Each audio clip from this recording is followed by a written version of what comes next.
안녕하세요. 안녕하세요. 반갑습니다. 반갑습니다. 네, 저는 이제 저스티스 서포터즈 16기 스타벅스 팀 이나현이고요. 오늘 법무법인 동광 대표 변호사님과 함께 하게 되었는데 일단 대표님과 법무법인 동광에 대해서 간단하게 소개 부탁드립니다. 저는 검사를 하다가 나와서 이제 변호사를 하고 있고요. 검사 시절에는 마약, 조폭, 주로 강력 수사를 많이 했어요. 저희 법인은 굉장히 퀄리티 있는 법률 서비스를 하기 위해서 노력을 많이 해요.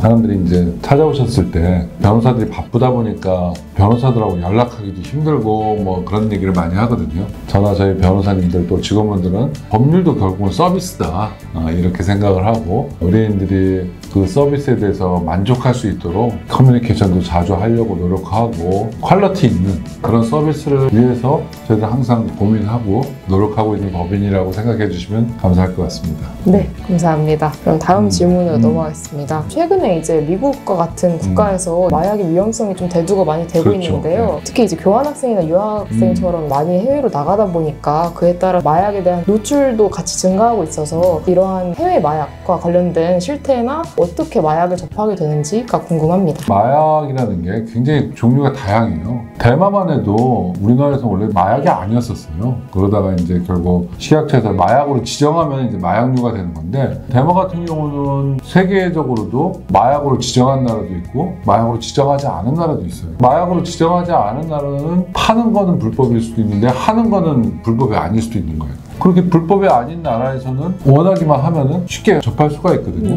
각 나라마다 법률적 환경이 다 다르고 자유로운 환경에서 공부를 하다 보면은 자기 주변에 있는 사람들이 마약을 접하는 사람들이 많이 있게 되는 거고, 그 사람들과 같이 생활하다 보면은 호기심에 한번 해보게 되는 거고, 그렇기 때문에 외국에 나가서 마약을 접하는 경우가 많은 것 같아요. 말씀해주신 대로 경각심이 상대적으로 낮게 될 것 같아요. 해외에 가게 되면은. 그럼에도 대마와 같은 마약류를 주의해야 되는 이유가 있다면 무엇일까요? 사람이 너무나 극한의 쾌감이라든가 행복감을 느끼면은 그거를 굉장히 그리워하게 된다.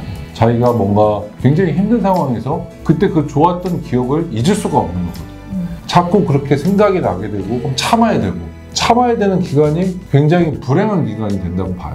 그걸 그리워하게 되고 자꾸 찾게 되면은 결국은 처벌받을 수밖에 없는 상황이 되기 때문에, 그래서 마약을 하면 안 된다는 거예요. 네, 잘 들었습니다. 그러면 다음 질문으로 드라퍼 사건이라고 하는데요. 본인도 모르게 이제 마약 운반책이 되는 경우가 있습니다. 이와 관련해서 수법이 있거나 이걸 어떻게 하면 좀 대처할 수 있을지. 그런 거 있잖아요. 공항에는 자기가 이렇게 실을 수 있는 한도가 있잖아요. 네. 한 사람당 뭐 20kg다, 30kg다. 자기께 좀 넘친다고 생각하는 사람들은 이거 좀 넣어달라고 하면은 그냥 뭐 자기 거 여유가 있으니까 넣어주기도 하고 했거든요. 근데 그게 사실 되게 위험한 행동이에요. 왜냐면은 수사관들이 수사를 할 때 모든 사람을 예의주시할 수는 없는 거라고. 어느 나라 사람들, 마약과 관련된 정보가 있는 사람들을 들어오거나 나갈 때 좀 더 세밀하게 짐들을 확인하고 그러는 거거든요. 근데 마약 쪽 관련 계통에서 흔적이 있던 사람들은 자기가 가지고 들어가는 건 굉장히 위험하단 말이에요. 누가 봐도 마약을 안 할 것 같은 사람들이 가져가면은 검색 자체가 좀 허랑하단 말이지.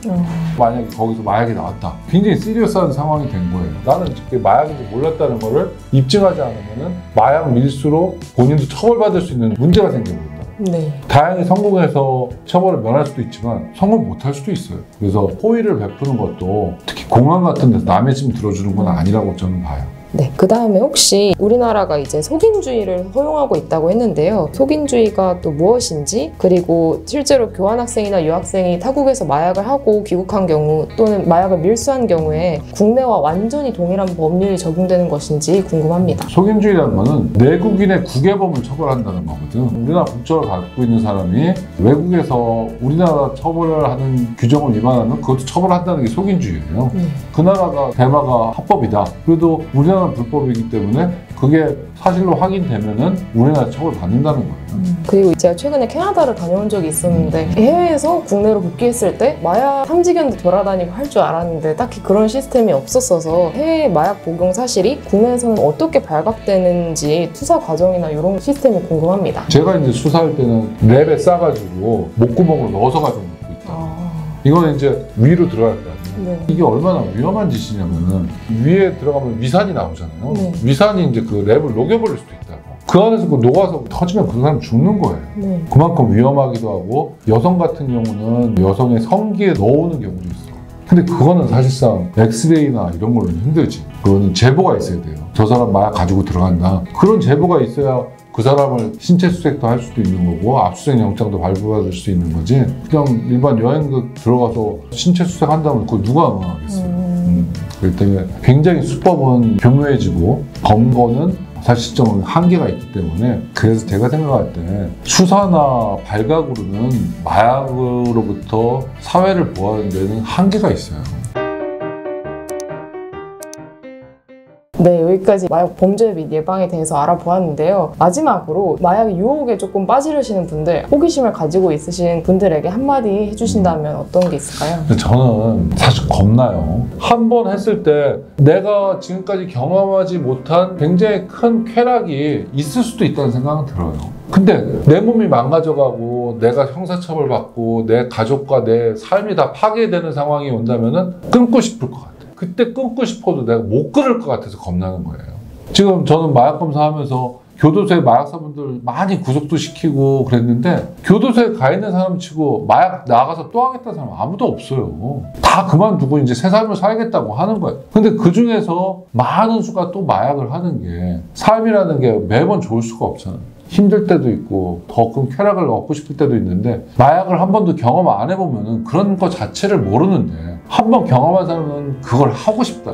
결국은 내 자신의 삶이 나락으로 빠지는 길이 아닌가 싶어요. 너무 큰 행복감을 느끼는 거는 나머지 순간을 불행으로 만들 수 있다. 한 번 하고 나면 못 끊는다. 이런 생각을 가지고 마약을 접근 안 하시는 게 필요하지 않나 하는 게 제 생각입니다. 네, 잘 들었습니다.